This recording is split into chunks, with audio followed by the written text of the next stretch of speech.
Okay, so now that I have this camera turned around, I'm going to kind of get into the marshmallow a little bit. So the marshmallow, the reason why I did decide to do the marshmallow is last year I saw a creeping marshmallow bellflower in my front garden.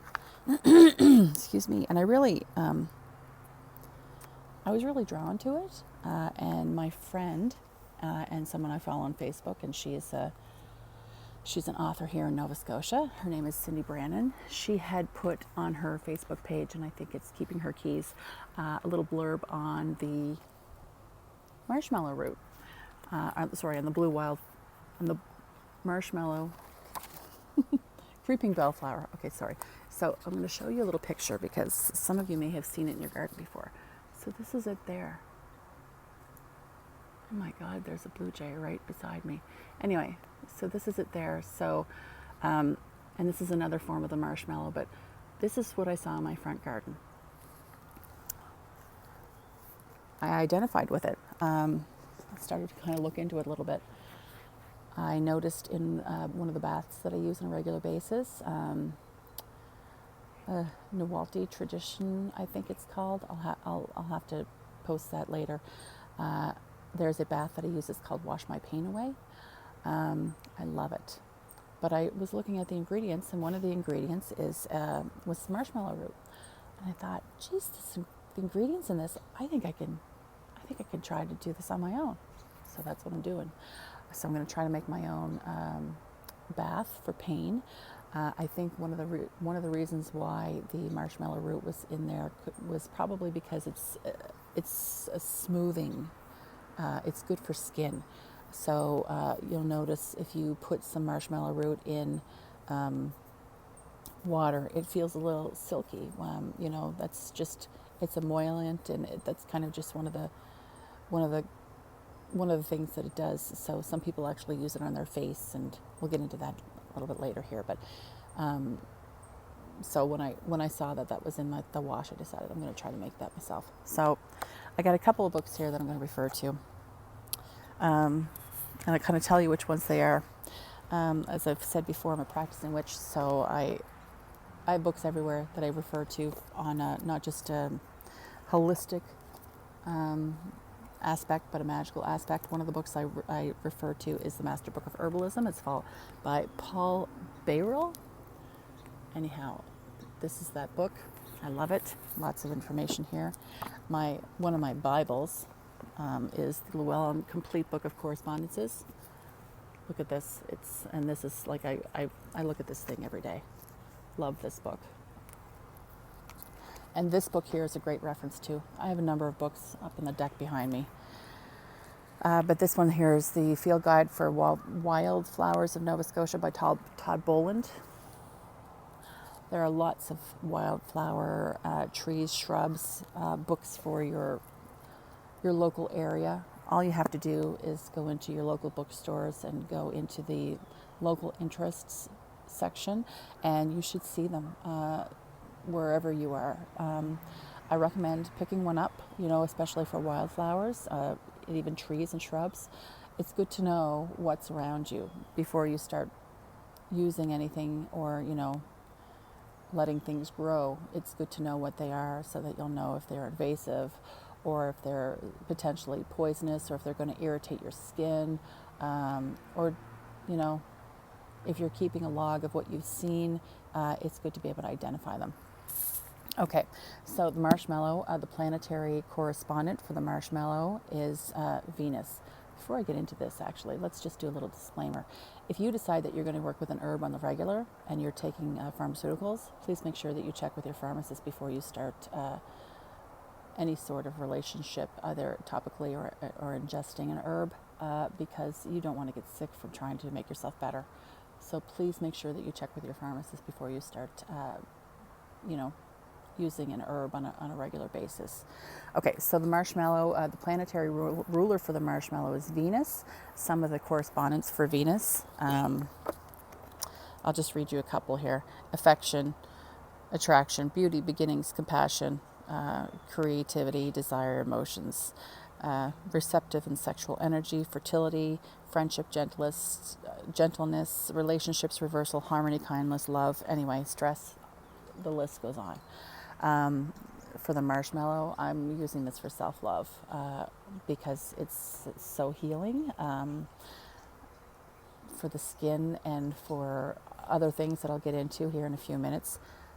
Those are the correspondence that I'm using, associating the marshmallow with. So the Latin, I'm going to butcher this, I'll try not to. The Latin word for marshmallow is Alphina officinalis. Anyway, so that's the Latin word for the marshmallow. A couple things to note about marshmallow is it is an demollient, it is an emollient, it's good for pulmonary issues, it's an expectorant and an alterative. Some of the things that you can use marshmallow for is going to be if you use it in a tea. Some of the research that I've done has shown that marshmallow is good as an expectorant. If anyone has a cough, like a dry cough where nothing is coming out, if you take marshmallow, it will help pull that out of your lungs. Ginger is also good for that. You could make a tea. You could add this to your ginger lemon tea. You know, there's nothing like ginger lemon tea when you're sick. So this would also be another thing to add to that. It's good for bruises. You could make a poultice out of it and put it on a bruise. It's good if you're going to use a poultice for anything topically, it's good to help with infection. If you wanted to make a wash out of it, you could use it on your scalp. It's good for dandruff. It's good for your skin. It's very soothing. If you put it in water, I don't know if I've said this already, but it feels very silky and it's natural, right? So it's just, you don't have to be looking for an additive or anything that's not natural to put into your bath to make your skin soft. All you have to do is, this is something natural that you can use to do that. Some people use it for eczema because it's an expectorant and because it's a demulcent. Oh my goodness. Some people, if you take it as a tea or if you sit and inhale, it can help with headaches or with sinus infections. Whooping coughs. The list goes on. It's crazy. This is your all-round Joe of an herb. So this is a great herb to experiment with. So the lore for the marshmallow, in ancient days, marshmallow was a funereal herb. I don't know why it says funereal. It was a funeral herb, and also taken daily as a tonic to avoid all sorts of illnesses and disease. Now this book, it says it is a little magic today. I plan on using it for magical purposes, especially for self-love, for baths. So I will be making a bath out of my marshmallow root, as well as teas. But the bath that I make, because it's got a Venus, the planetary ruler is Venus, I'll be making a special bath for myself, and I'm going to call it my Friday night treat. So it will have a magical purpose. Anyhow, I just dropped my notes, but we'll continue here. So, flowers may be found that are not as effective. So that's something to keep in mind whenever you're working with an herb. The root is always going to be where all of the power is. A lot of the power is. I don't want to seem like I'm being favoritist, but anyway, a lot of the energy is going to be in the root because it's dense, and that's think of it. The root is what's giving everything else life. So the root is where a lot of that energy is going to be packed into. So that will be like with your marshmallow. That'll be with your horseradish, which I have growing over there at the side of my house. That'll be with turnip. Really think about your root vegetables. That is where you see what's on top, and it's beautiful. It's a wonderful, airy plant. But the root is where all of the energy comes from. So, and if you have a root ball, ginger root, like horseradish, like the marshmallow root, you're going to use that root, you're going to chop it up in little pieces, you're going to dry it, and and you're going to use a tiny little bit of that because it's going to be so concentrated. It should last you a long time. So that's my plan with the marshmallow root. So I'll be giving it lots of love. I'll be feeding it lots of seaweed compost and some little crab shells. And we'll see where we get to with the marshmallow root. If it gets too big for this bucket, I might have to move it into a bigger bucket. That's exciting.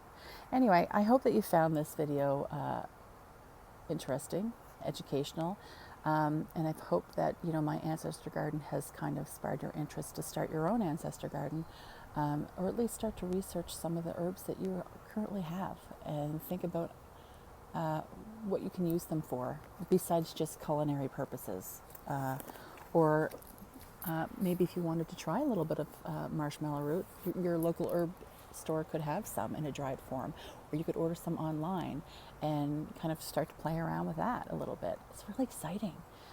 Anyway, I hope you have fun with it if you do start it, and I'll be doing some more videos on some of the other herbs that I have, and as I start working with these herbs, it's getting busy here in my neighborhood. Anyway, as I start working with these herbs, I'll start sharing recipes, and we'll see where we get to. Anyway, thanks for watching my video. I hope everybody has a wonderful summer solstice and a wonderful weekend. Stay hydrated. Here in Nova Scotia, it's going to be another hot day. Anyway, many blessings to everyone. Love you. Bye.